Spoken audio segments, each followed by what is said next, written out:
Hey everybody, Alex Terrace here, healthhacksreviewed.com. So this is a controversial video. So the topic is, can you use frequencies to actually find a resonant vibration with a virus or a bacteria or something like that, some kind of pathogen? The answer is yes. We've known this for decades. And you'll find that actually when you look into the different individuals involved with that type of research, they were either killed or something happened to them. Their labs were burned. The perfect example, if you've never heard of this, okay, then check out Royal Rife, Royal, Rife. For some who are rolling their eyes already.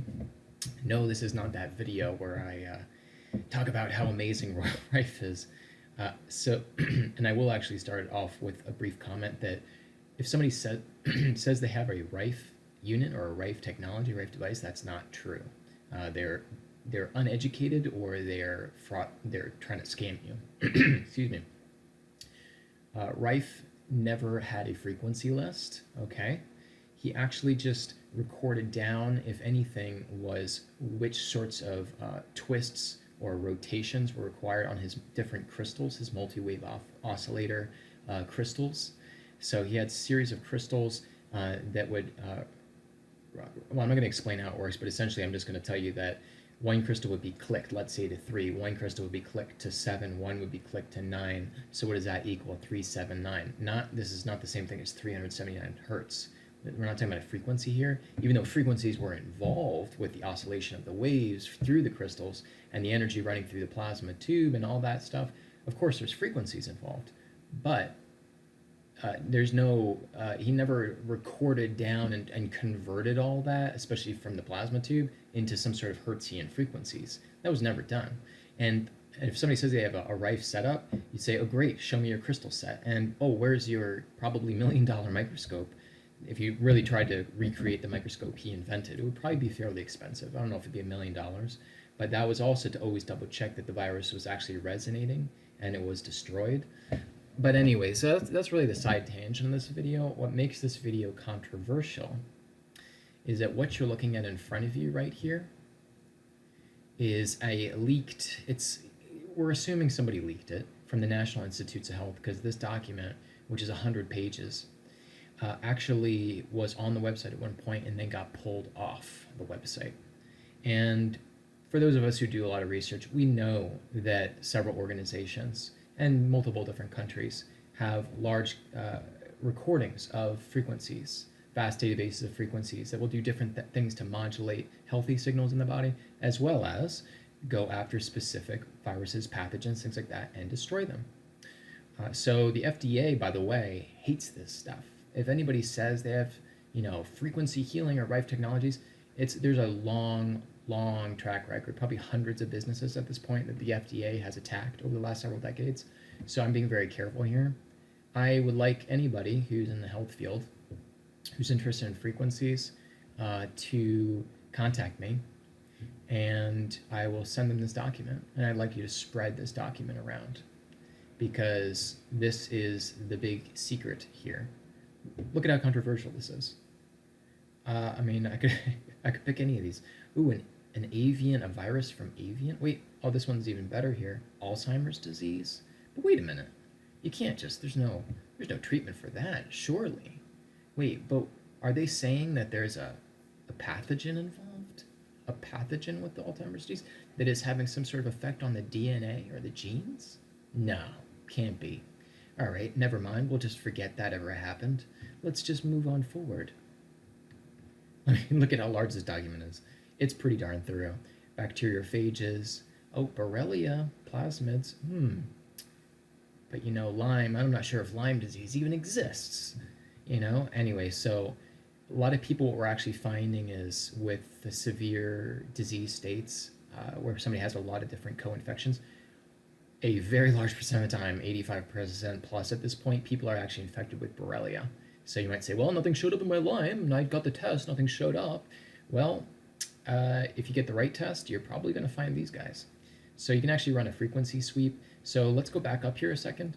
So if you're looking at this document and you're saying, "Hey, I want to use this document," well, okay, what you would actually use is which column? Which column?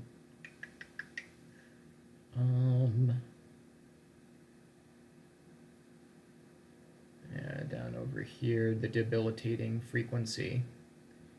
Can you believe this stuff? It's mind blowing to me. Oh look, they're citing research studies. Isn't that nice of them? Anyways, so debilitating frequency, 192, and then that would be for line 2, so that would be the debilitating frequency for this thing right here. Oh wait, a leukemia virus? Surely there's no way to treat leukemia. Wait, there's a virus involved? Oh, wow, this is all news to me. As you can tell, I'm being very sarcastic, but I could also be very angry and pissed off. You know, the fact that they're just sitting on all this stuff. And it's non-invasive and generally side effect free to handle this stuff with frequency. Wow. Anyway, so yeah, so then, okay, so here we have the frequencies, right? And you're thinking, okay, well, that's great, 192.2011. Now, what the hell do I do with that? Well, there is a device that there's actually a few different devices, not many, but there's a few where you can actually input frequencies and actually be able to cause enough resonance to have the effect. So let's see here. I'd just like to bring this up really quickly because some people may be familiar with this already. It is the Consolidated Annotated Frequency List. These are Hertzian frequencies that people have found over the years. So this is a compilation of many sources. Some of these may work okay for people, some may not. It takes a little more of a learning curve. This is not the same sheet, folks. So some of you may either be like, oh, I have this frequency list, I have this. Well, no. What you would have probably is the CAFL. So a lot of people doing like Rife quote unquote frequencies or think they're doing it. They're just using usually something from this list here. But this is all kinds of stuff, right? It's like, yeah, I mean, you can just see the list here, right? It's just like asthma. Okay, well, what's the cause of the asthma? Well, no, we don't know. It's just like, is it going after the cause? Again, we don't know. Here's the frequency that seems to help. So it's really, some of this stuff is extremely accurate, by the way. It's just being pulled from multiple sources. Some of it doesn't work for people. This is not the same list. Not the same list. No, I'm actually talking about the National Institutes of Health own frequency list to actually go after specifically pathogens in the body. Now, when you actually look at the state of most people's health when they have a health condition, most people are currently infected with zoonotic pathogens. There's a great book on this.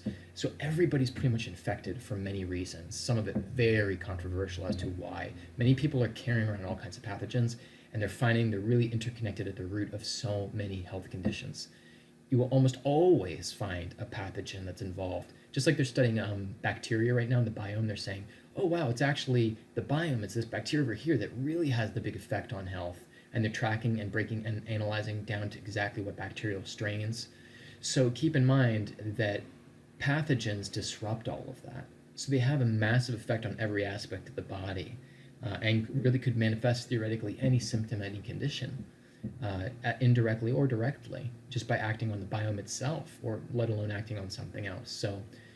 So, and below in the description of the video, there is the link to the device that I like to use, and I found worked pretty well, and it's easy and very powerful. It uses pulsed electromagnetic frequency, but you can input and plug into your phone, your iPhone, or your Android, all these frequencies, and that's it. So it's pretty straightforward, very affordable, one of the most affordable to be able to run these frequencies. It's $3K. That is actually cheap. That's the cheapest one out there for PEMF that can run frequencies up to 10,000 hertz and will go right through the body. So PEMF can actually pass completely through all tissues in the body. That's why it's a better approach than using these ionized plasma tubes that are being used out there for other devices. So that's all I have to say on this. Spread this document around. And if you have any questions, reach on me on my website, healthhacksreview.com. I'd be happy to answer any questions anytime. Take care.